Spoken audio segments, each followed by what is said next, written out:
Bismillahirrahmanirrahim. Bahagia itu fitrah kita. Coba bandingkan, berapa porsi doa kamu yang terkabul dengan yang tidak terkabul? 1:1, 1:10, atau bahkan 1:1000? Asal tahu saja, Tuhan sudah berjanji akan mengabulkan setiap permintaan kita. Ingat, setiap permintaan kita. Saya dekat. Saya mengabulkan permohonan orang yang berdoa apabila ia memohon kepadaku. Quran Surat Al-Baqarah ayat 186. Berdoalah kepadaku, niscaya akan kuperkenankan bagimu. Quran Surat Al-Mu'min ayat 60. Kamu meminta, Tuhan mengabulkan. Begitu aturannya. Jadi kalau doa kita tidak terkabul, siapa yang melanggar aturan? Sudah pasti diri kita sendiri. Doa yang kita panjatkan tidak fokus, tidak jelas, bahkan kita sendiri tidak tahu apa yang kita inginkan sesungguh-sungguhnya. Kalau kamu ingin uang, apakah betul-betul itu yang kamu inginkan? Ketika dirimu ingin pacar, apakah sesungguhnya itulah yang kamu mau? Yuk kita perhatikan lagi. Apa yang kamu inginkan? Uang. Mengapa kamu ingin uang? Agar bisa membeli apa saja yang aku inginkan. Mengapa kamu ingin membeli semua itu? Agar aku bisa memenuhi semua kebutuhanku. Mengapa kamu ingin memenuhi semua kebutuhanmu?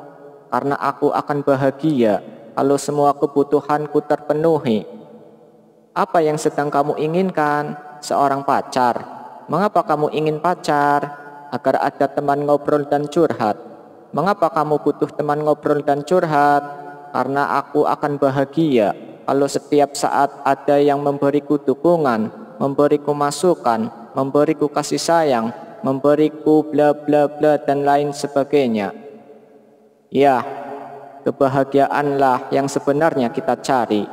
Kebahagiaan hakiki dan sejati, bukan sekedar kesenangan hidup semata.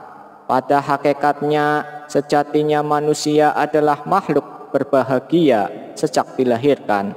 Sejatinya manusia adalah makhluk yang berbahagia sejak dilahirkan. Bahagia adalah fitrah kita, bawaan yang diperoleh tanpa melalui usaha. Orang Betawi bilang, putih dari sononya. Kalau kita ingin melihat seperti apa sebetulnya kondisi fitrah manusia, kita bisa mengamati kehidupan anak balita. Anak-anak seusia itu akan selalu merasa bahagia, senang, tanpa beban, dan total dalam mengerjakan sesuatu. Saat bermain, ia akan total bermain. Saat menangis, ia akan 100% menangis. Dan saat tertawa, ia akan tertawa dengan lepas.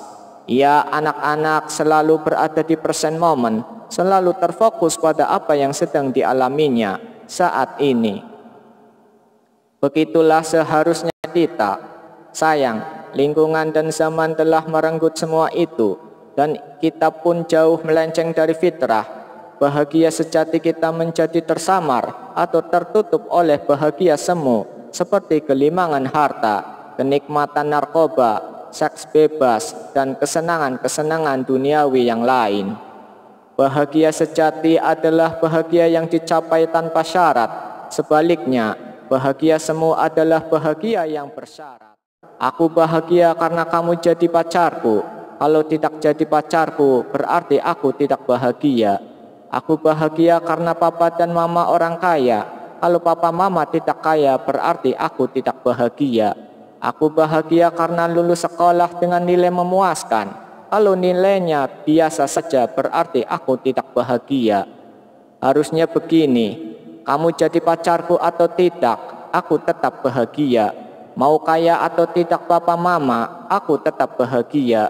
Mau lulus sekolah atau tidak, aku tetap bahagia. Dan ketika bahagia sejati itu datang, kesuksesan apapun yang kamu inginkan akan tercapai.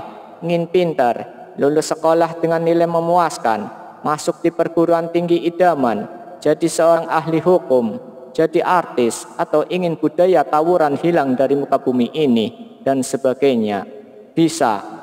Kuncinya selami hatimu, temukan ikhlas di sana, dan sambut bahagia. Dengan kebahagiaan yang selalu bersemayam di hati, semua yang kamu lakukan untuk mencapai keinginan atau cita-citamu akan kamu jalani dengan terfokus dan terarah, sehingga jalan menuju kesuksesan bakal terlihat dengan jelas. Jadi rumusnya adalah bahagia dahulu, sukses kemudian, bukan sebaliknya, sukses dahulu baru merasa bahagia. Wallahu a'lam bishawab.